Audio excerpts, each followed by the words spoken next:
Gravar. Então, professora Clara Coelho, fadiga de empatia.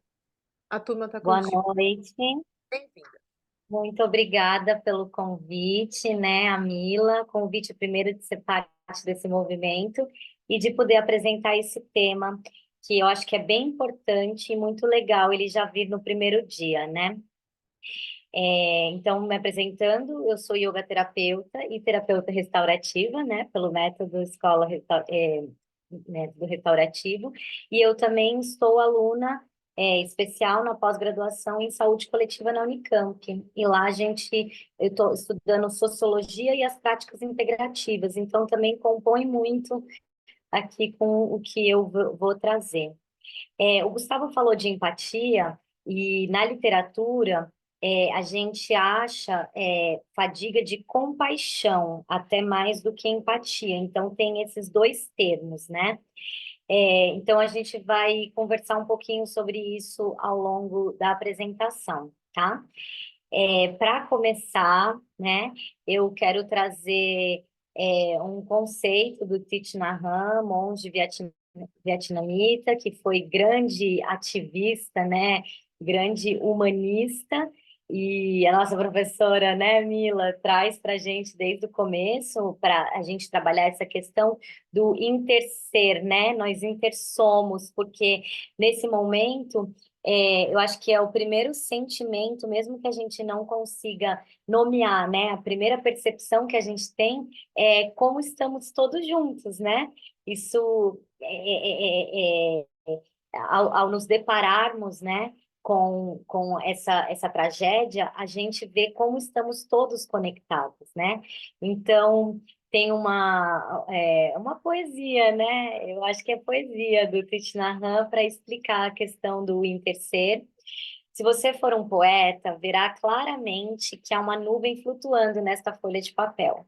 Sem a nuvem, não haverá chuva. Sem a chuva, as árvores não podem crescer. Não, viu? Tá errado aqui. Não podem crescer. E sem árvores, não podemos fazer o papel. A nuvem aqui é fundamental para que o papel exista. Se ela não estiver aqui, a folha de papel também não pode estar. Logo, poderemos dizer que a nuvem e o papel intersão. E nós intersomos. E acho que isso está cada vez mais claro, né? Primeira. Professora Clara, só desculpa te interromper, o slide está ainda no primeiro. Meu seu compartilhamento de tela está pausado. Por que será? Eu não sei, eu vou É, te interromper e volta de novo. Às vezes é alguma volta, questão. né? Tá, É, melhor. Então tá. é importante a tua aula e a tua leitura, só que a gente não está conseguindo ver. Tá, vamos lá. Estão vendo no segundo slide que é azul, com uma Isso. senhora de cabelo. A audiodescrição, né? Estão vendo o segundo slide? A fadiga de empaixão é Agora sim. definida. Certo, a fadiga de empaixão é definida como um estado de exaustão, disfunção biológica, sociológica e social, como resultado da exposição prolongada ao estresse da compaixão e tudo que ele evoca. Eu vou trazer um pouquinho sobre Você está compartilhando tela? Ah, tá. A Mila falou, né, na abertura dela, como é que foi o começo, né, desses estudos sobre fadiga de compaixão. Esse é o professor Charles Figley. Ele é professor universitário, né, nos Estados Unidos, no campo da psicologia e saúde mental. Ele foi um editor fundador desse journal, né, de estresse traumático. Também tem o Instituto de Traumatologia, e ele foi ao Vietnã, ele esteve no Vietnã, e depois, ao retornar, começou seu estudo, né, suas pesquisas sendo voluntário, ajudando os veteranos de guerra a lidar com os transtornos pós-traumáticos. Então, foi ele quem cunhou esse termo, fadiga de compaixão. Aqui eu peguei um estudo, né, sobre a fadiga de compaixão e o burnout, algumas diferenciações, e queria contar para vocês que quando eu estava procurando as imagens para ilustrar a apresentação, se eu colocava acho que em algum momento eu procurei burnout, era sempre figuras humanas, pessoas com essa cara assim, ai, diante de uma tela, numa mesa cheia de papéis, né? É, um signo aí bem conhecido do trabalho, né? Trabalho, é computador, papel. Então, você vê como o burnout está ligado com essa questão do trabalho.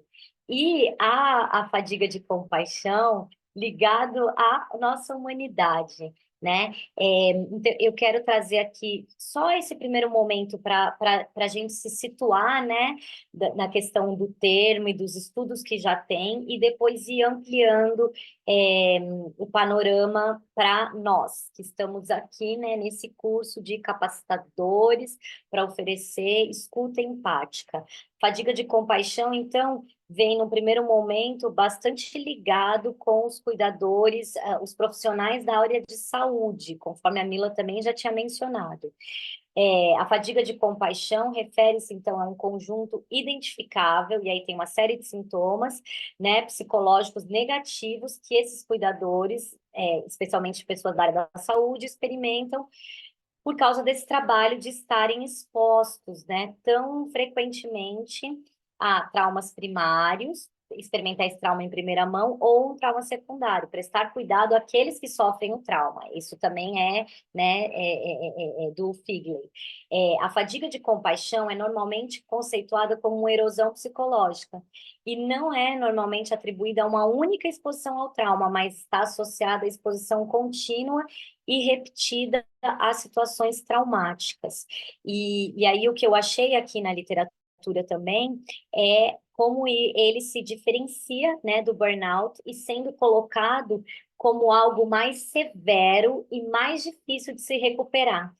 E a gente é da escola restaurativa, né, Mila? A gente está sempre pensando em como se dá essa recuperação e essa restauração.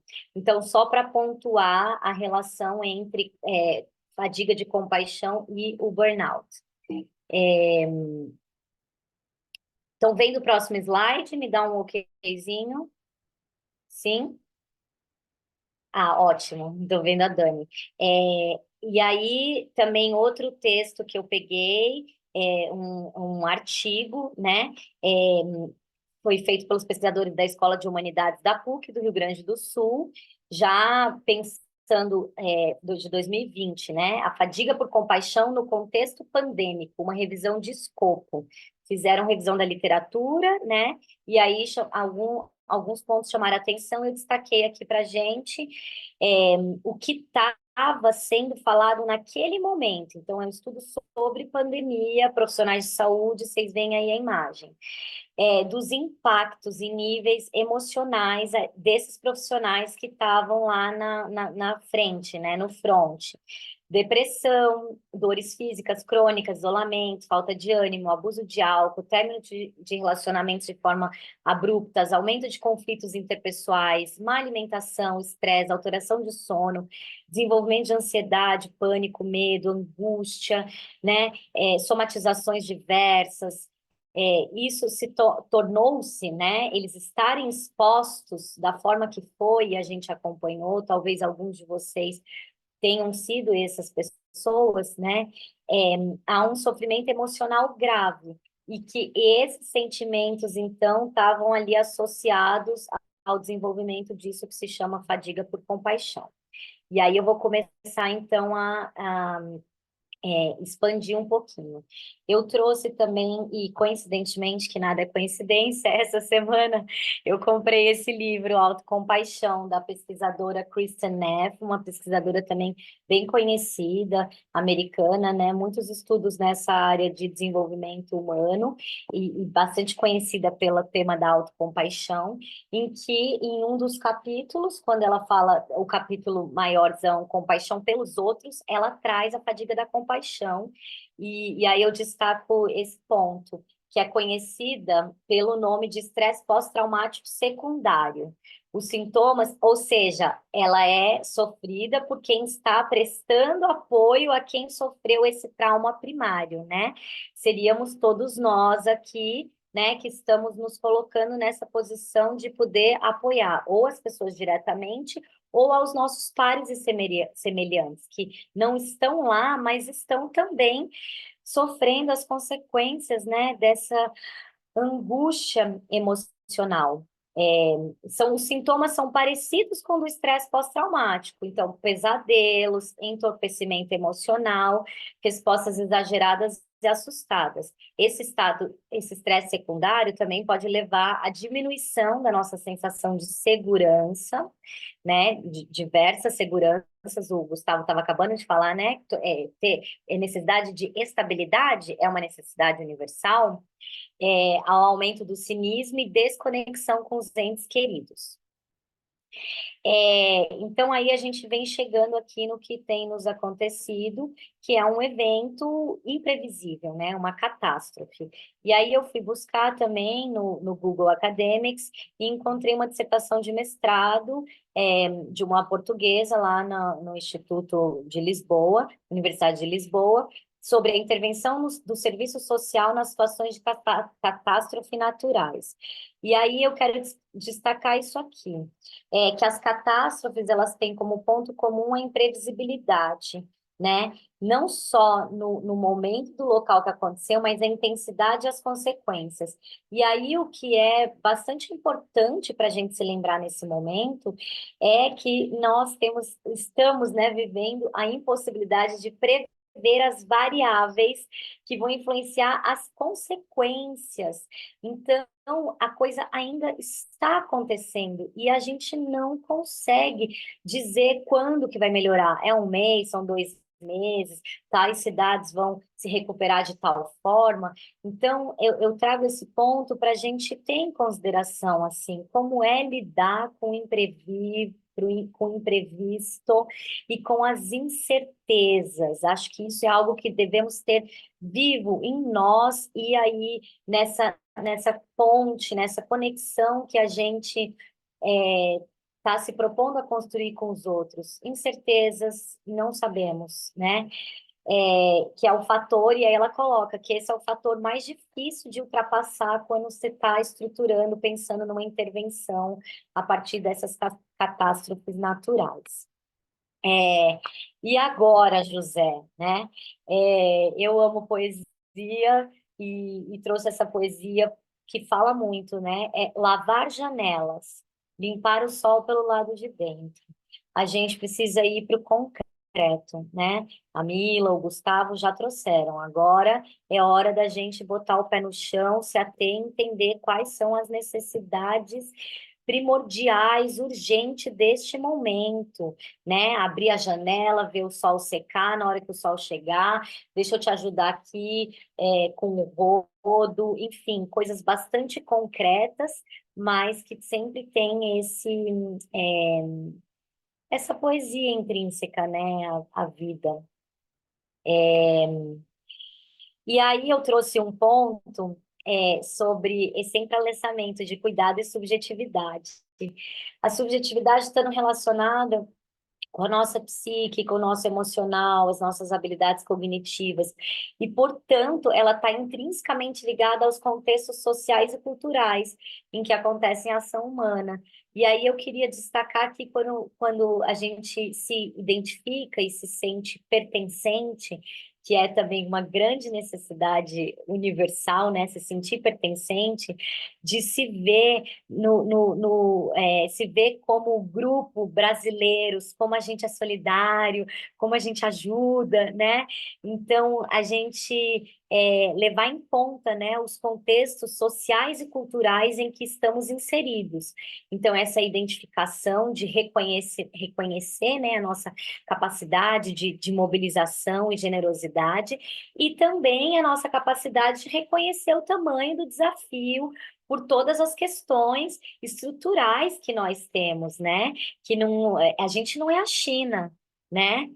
A gente não tem seguridade social. Então, na hora de estarmos juntos pensando como é que vai ser esse pós, entender o tamanho dos desafios que fazem parte da nossa história, do nosso contexto político-social. E aqui, né, estou trazendo a questão da singularidade, para que a gente possa estar nessa presença e entender que cada um ali vai ter uma forma de conseguir se comunicar, vai ter algo que para ele, para ela é uma perda maior, né? Então, é um ponto que a gente também trabalha muito na escola, né? A singularidade de cada um. E aí saímos lá daquela figura da saúde na época da pandemia e estamos nós aqui, né? E como nós estamos nos sentindo, e eu não sei quem são vocês que estão aqui, né? Algumas pessoas falaram de onde vem, mas não sei quem está diretamente ligado com as pessoas de lá, ou se já viveu esse contexto da pandemia, né? Inclusive uma fala que aconteceu no meu círculo pessoal, né?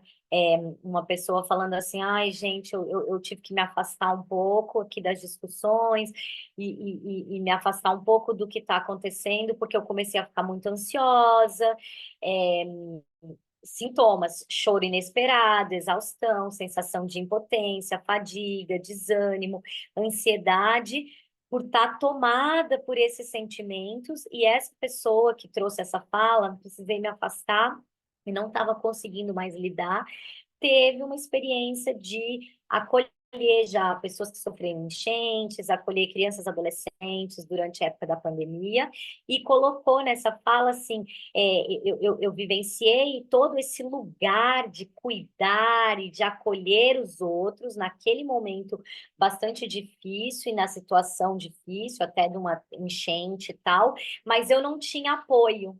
E aí a gente vai entrando nesse ponto aqui de como acolher esses sintomas em nós e cuidar desse processo que, conforme a Abril Mila falou, é muito natural que nós todos estejamos angustiados, né? E se a gente estiver vivo, a gente está aqui com um aperto sim no coração. Então, como é que a gente pode cuidar da gente, né? Então, assim, sintomas que podemos estar sentindo no momento, esse e outros, né? O que poderia nos ajudar nesse momento? A gente fala muito de suporte social, é ter com quem contar, né? E o Gustavo trouxe isso a partir, inclusive, da experiência pessoal dele, quando ele estava passando um momento muito difícil. Felizmente, ele teve algumas pessoas que estavam lá para ele. A situação dele não melhorou, mas tinha alguém lá por ele, né? Então, acho que essa é uma forma da gente definir aqui o que é suporte social. A fé, né? Independente da religião, a fé, a espiritualidade é algo que nos dá muito amparo nesse momento. E o que mais, hein, gente? Eu vou trazer aqui outras questões, mas quis deixar essa interrogação e vou respirar aqui para que cada um possa pensar, né? O que mais nesse momento pode me apoiar a que eu não sinta esses sintomas de fadiga? Pode falar, tia? Pode. É uma retórica ou a gente pode falar? O pessoal acho que pode compartilhar no chat, né? Eu, Ah, perfeito. No é, eu, chat. eu vou tentar pensando nesse cenário, né? Nessa paisagem de muita dor. Se possível, claro, isso vai ter um pouco a ver com a aula de amanhã sobre os primeiros cuidados, mas se tá com frio, o aquecer, né? Se tá com calor, o esfriar o corpo, né? Eu vou pensar também de beber a água.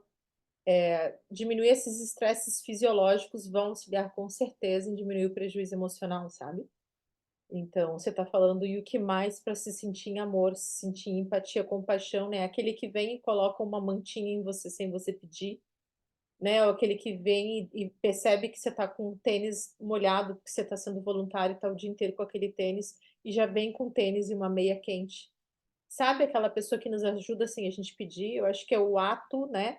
É aí o grupo está perguntando a diferença de empatia. É ter empatia e compaixão. Eu sinto a necessidade do outro e vou agir.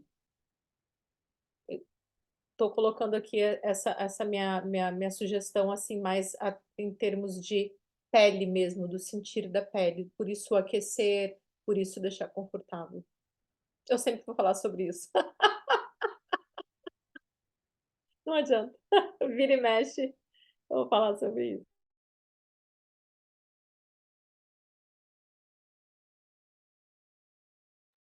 "Ah, eu tenho poder sobre sua voz?" É, dona Clara. Conseguiu? Sim, tem. Então, empatia, o Gustavo estava falando, né? A gente poder estar ali na presença com o outro. A gente começou a dialogar um pouquinho e não chegamos a nenhuma conclusão assim muito de terminologia. Eu sou budista, e a gente fala muito de compaixão no budismo e tem outras linhagens de budismo que falam ainda mais. A compaixão, ela tem tantos nomes, né? Em cada tradição, em cada cultura. Eu acho que a compaixão é sentir a humanidade do outro, né? E, e aí, como é que a gente, porque o Gustavo me perguntou antes da aula, quando a gente começou a falar, e ele não conhecia, né, essa, essa, essa questão da fadiga de empatia ou compaixão. E aí ele falou assim, se a Mila quiser abrir o do Gustavo também, ele quiser trocar uma bolinha aqui, eu vou conseguir continuar no tempo, tá? É, não, mas não tem como a compaixão se esgotar, né? Não tem como a compaixão se esgotar. Então, eu entendo que a compaixão seria o que de mais humano, assim, existe dentro de nós, sabe? Esse ímpeto em querer ajudar, talvez até salvar, não sei se salvar, entra aí outros significados, né? Mas é isso, é assim, a pessoa está se afogando, eu vou lá dar o braço para tirar a pessoa lá de dentro. E aí tem também uma questão, quando eu acho que tem essa colocação da compaixão, ela não se esgota, que não seria possível se fadigar da compaixão, mas aí é uma questão que é uma prática, tá? Uma prática espiritual, não está só ligada com o budismo. Eu acho que todas as pessoas que vêm vivendo uma vida procurando desenvolver essa humanidade e esse apoio mútuo e esse amparo estão sempre se deparando com isso. Até onde eu posso ajudar? E como é que eu me sinto quando eu não posso ajudar nessa situação? Então, é um parênteses aqui, se alguém quiser colocar no chat, daqui a pouquinho eu consigo ler e talvez até dialogar aqui um pouco mais sobre isso. O que eu entendo também, só para finalizar, e eu estudo comunicação não violenta há muitos anos, que a empatia é uma habilidade que a gente tem, mas também bastante treinável, né, Gustavo? Acho que a gente fala sobre isso. Posso começar aqui agora, tomando consciência disso e treinando, não dar a solução na hora, não vem cá que eu faço por você, mas você já procurou isso? Então, vamos fazer isso, vamos ficar pensando se tem alguma diferença realmente tão consistente entre empatia e compaixão, mas vamos pensar mais seriamente aqui, com mente e coração, como é que eu intencionalmente desenvolvo essa capacidade de poder ver o outro, de poder querer, de alguma forma, aliviar o sofrimento dele, mas entender que talvez eu não possa aliviar totalmente, ou eu não possa do jeito que eu penso, ou eu não posso tudo agora, né? E aí acho que a gente volta aqui para esse slide da apresentação. Deixa eu só ver onde que eu estava antes.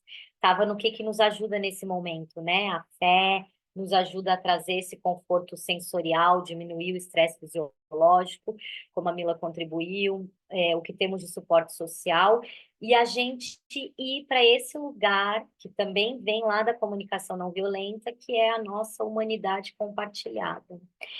E eu trouxe essa imagem e eu queria dizer para vocês que eu acho que talvez ontem deva ter sido um dos dias das mães mais emocionantes para a maioria da população brasileira.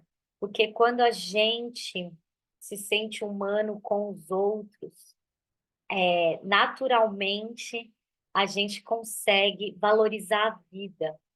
Então, eu imagino que muitos de nós, eu me senti assim ontem, eu tenho uma filha e eu tenho uma mãe viva, que está em outro estado, no Ceará, mas está muito presente na minha vida, e eu me senti automaticamente, ou eu gosto mais de pensar naturalmente, mais agradecida por elas existirem, porque eu estou sabendo dessa tragédia. E eu me senti mais com vontade de que todas as pessoas pudessem ter amor e suporte por causa dessa tragédia.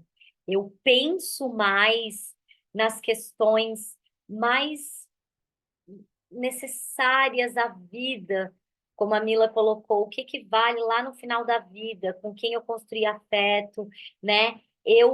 Clara, comecei a pensar e sentir mais isso a partir do momento em que eu tomei conhecimento do que estava acontecendo no Rio Grande do Sul. Então, é nesse lugar que eu estou querendo trazer esse conceito de humanidade compartilhada, e aí tem essa foto dessa família se abraçando, e aí eu imagino que ontem os abraços devam ter sido mais fortes. E eu acho que ontem a gente foi mais humano quem teve, né, almoço com a família, nem todo mundo.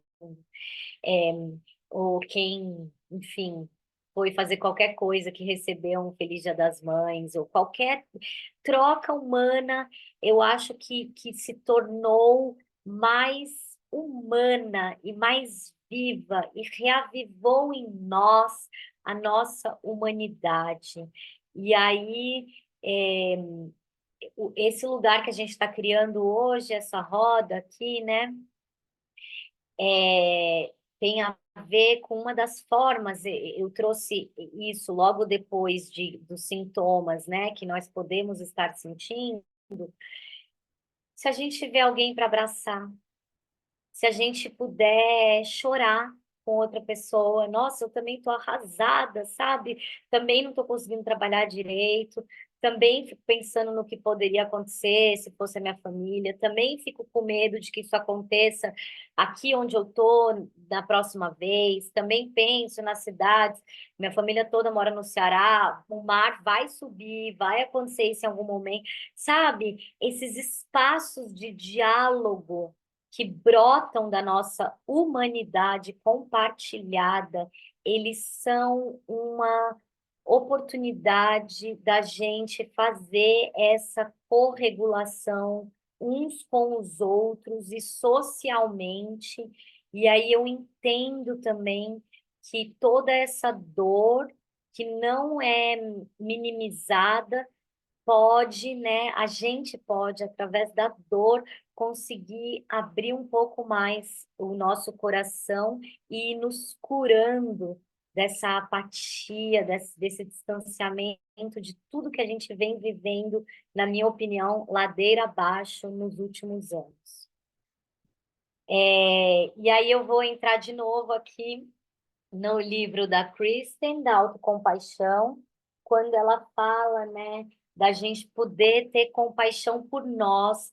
E aí eu quero trazer uma situação que eu vivi essa semana, uma das minhas alunas, né, de yoga restaurativa, é uma professora universitária, passou num concurso lá no Rio Grande, na Universidade do Rio Grande, no ano passado, não pôde assumir assim que passou, porque teve um câncer de mama com 40 e poucos anos, 3 filhos. Conseguiu, né? Porque é um emprego público que dá seguridade, segurança, tirar um ano de licença para se cuidar.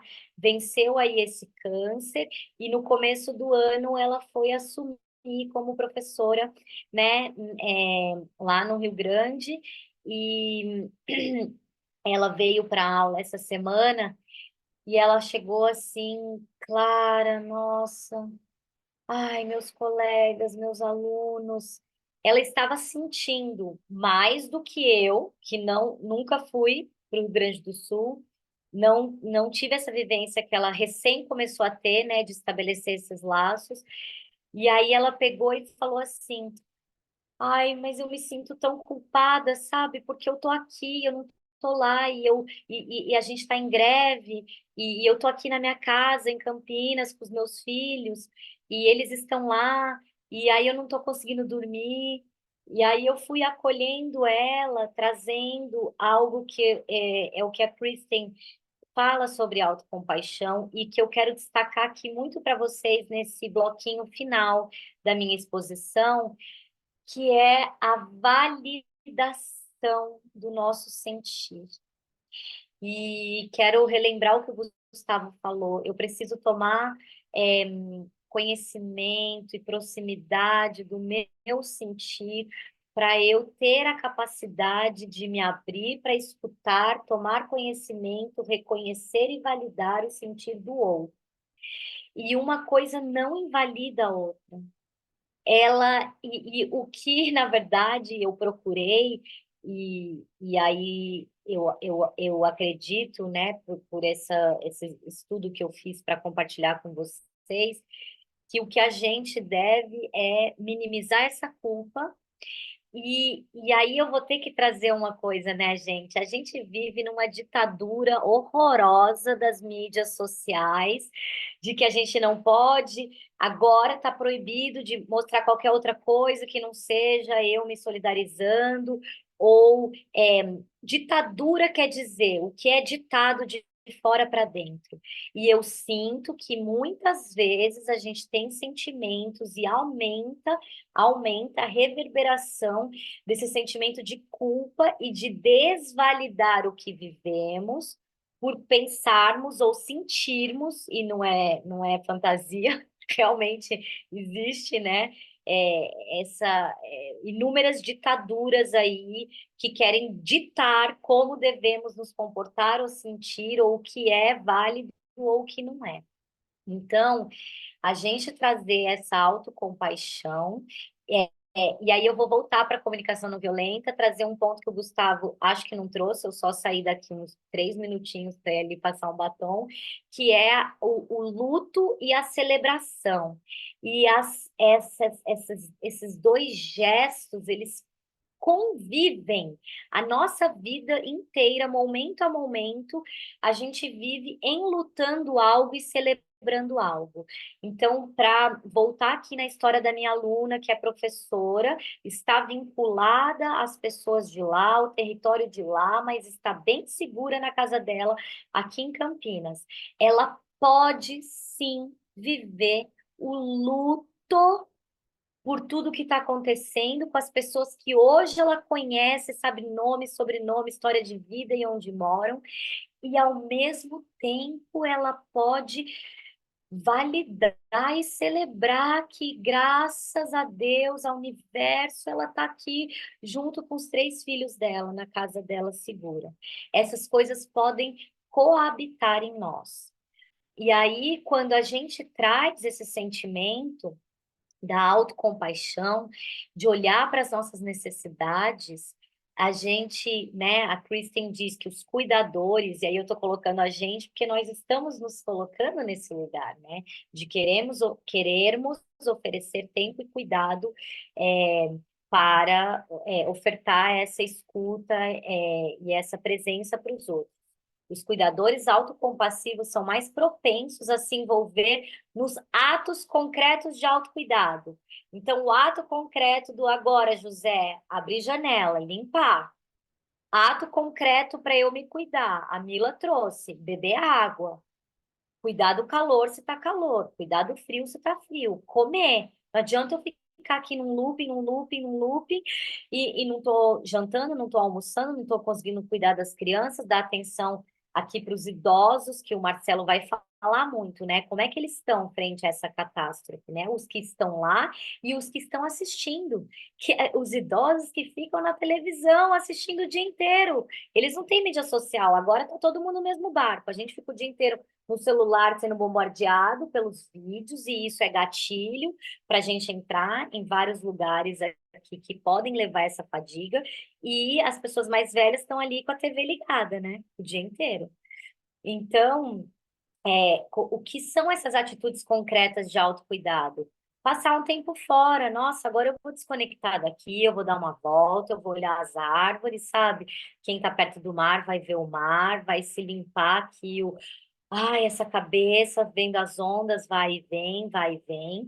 Eu vou dormir, eu preciso dormir. Eu vou comer. Ter esse cuidado em olhar para a sua própria necessidade emocional e reconhecer as dificuldades de lidar com tanto sofrimento e o cotidiano. Aqui ela está falando lá dos cuidadores da área da saúde e eu estou falando da gente. Reconhecer as dificuldades que eu estou tendo de lidar com tudo isso que eu estou vendo e que eu estou sendo exposta todos os dias, né? E como que isso impacta o meu dia a dia. O que eu posso fazer? Respeitar os limites sem culpa, posso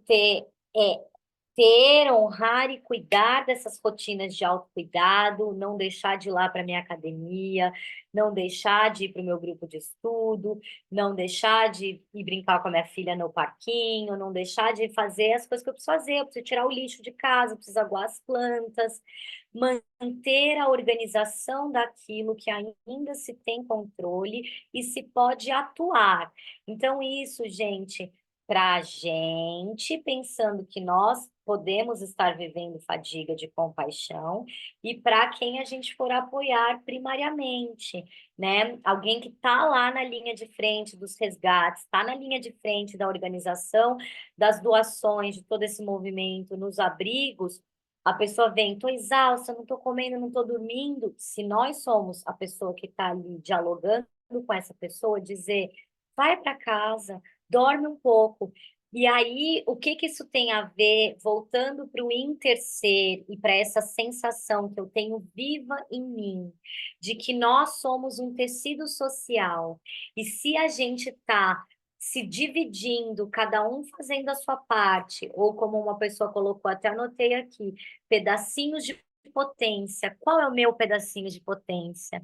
E se a gente está somando para conseguir abarcar um todo, eu posso sim, pessoa que está lá no abrigo, eu voluntária, eu posso não ir amanhã na paróquia ajudar. Vai ter outra pessoa que vai, porque eu preciso voltar para fazer os meus atendimentos, eu preciso ir na reunião da minha filha, da escola, eu preciso ir para academia, eu vou sair mais cedo, tá? Eu vou sair às 5 horas, mas eu vi que você já chegou, você continua aqui dobrando essas roupas para mim?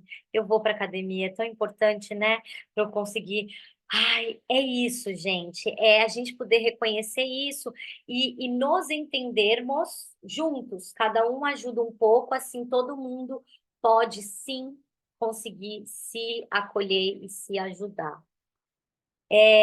A autocompaixão é uma forma de recarregar as nossas baterias emocionais. Olha que interessante, em vez da gente drenar essas baterias por estar só ajudando os outros, quando a gente consegue ter esse suporte social, acolher as nossas necessidades básicas e cotidianas, esse sentimento pode continuar existindo dentro desse lugar. Eu estou fazendo o que eu posso aqui, outra pessoa está também.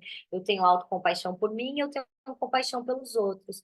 A gente pode ter mais para dar àqueles que precisam de nós. Olha que interessante. Se a gente se dá acolhimento, conforto e validação, isso nos recarrega para a gente poder dar mais para os que estão precisando agora. E isso parece, né? Olha lá a menina do avião. Coloque a máscara primeiro em você, depois ajude aos que precisam de ajuda. Colocar a máscara na gente é isso. Olha para a rotina, continua comendo, vai beber água, vai dar sua voltinha no fim da tarde. Fica aqui organizando o que te estrutura para a gente poder ajudar os outros de forma sustentável. Eu não vou quebrar na semana que vem e duradoura. Por quê? Porque a gente não sabe imprevisibilidade e incerteza sobre quanto tempo isso vai durar. Mas a gente já sabe que não vai acabar semana que vem. Então, o nosso fôlego não pode acabar na semana que vem. O que vale? Eu trouxe aqui um trechinho do artigo que eu apresentei na minha aula da Unicamp na semana passada.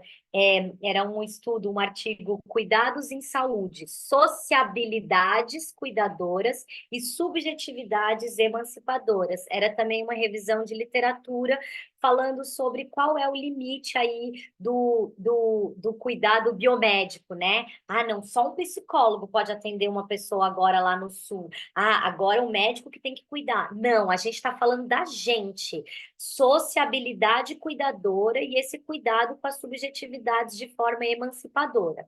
Então, não é só a técnica e a tecnologia que dão substância ao cuidado, é o acolhimento, a solidariedade e a empatia devem ser compreendidos como recursos fundamentais na construção de sociabilidades cuidadoras e subjetividades emancipadoras na atenção à saúde. Era essa a conclusão do artigo deles.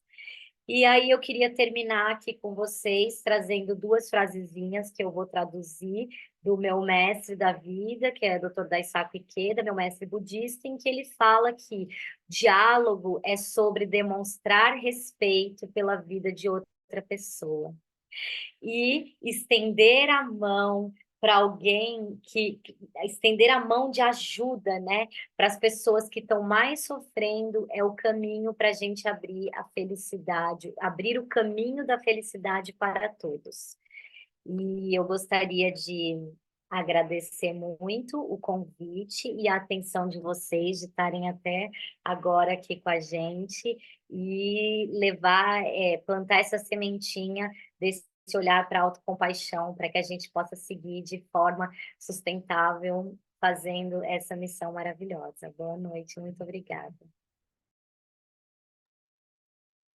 Olha, maravilhosa, Clara, que coisa mais linda. Muito obrigada. Quero parafrasear o Turro e dizer que a gente veio caminhar no bosque e voltamos mais altos que as árvores. Ele fala, né? Fui caminhar no bosque e voltei mais alto que as árvores. Depois eu vou colocar no nosso grupo. Foi um prazer imenso ter compartilhado essa noite com vocês.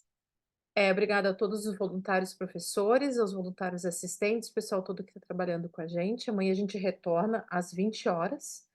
Tá? Amanhã tem uma entrevista muito legal que eu vou fazer, auxiliar uma partilha da Patrícia Moura, é uma professora do método de yoga restaurativa, é uma professora de terapeuta também, e era uma terapeuta de São Paulo, ela vive numa comunidade em São Paulo. Ela fala, sou preta, gorda e mãe. E ela é mãe de divergentes. Palavras de Patrícia, uma pessoa maravilhosa que vocês vão conversar e vai falar sobre estar num lugar de pura marginalidade, um lugar difícil, né? E ela quer falar sobre vivência, sobreviver na comunidade, né, e vulnerabilidade psicossocial e resiliência. Então, como que é para aqueles que já são sofridos, já são marginalizados, né, já estão em vulnerabilidade psicossocial e passam por uma situação assim de catástrofe, né? Depois, na sequência, daí eu vou falar com vocês sobre como acolher o desamparo, os primeiros cuidados. Aí entro numa parte mais técnica. E aí fechamos amanhã com o professor Marcelo Pessoas, que está aqui, né, Marcelo? Está aqui com a gente. Como nutrir relações em tempos de crise e construir novas realidades afetivas. Amanhã vai ser bem bacana também. Nós vamos estar o dia todo tentando auxiliar junto com o suporte da plataforma aqueles que não conseguiram entrar aqui hoje. E essa aula vai subir, então, para quem não teve que conseguir assistir e nos acompanhar amanhã. Uma ótima noite a todo mundo. Muito obrigada, tá? E que estejamos sempre nutridos e unidos, tá? Uma ótima noite para vocês. Fiquem bem por aí. Professores, muito obrigada. A gente já se fala em breve. Até mais, até amanhã, grupo. Obrigada.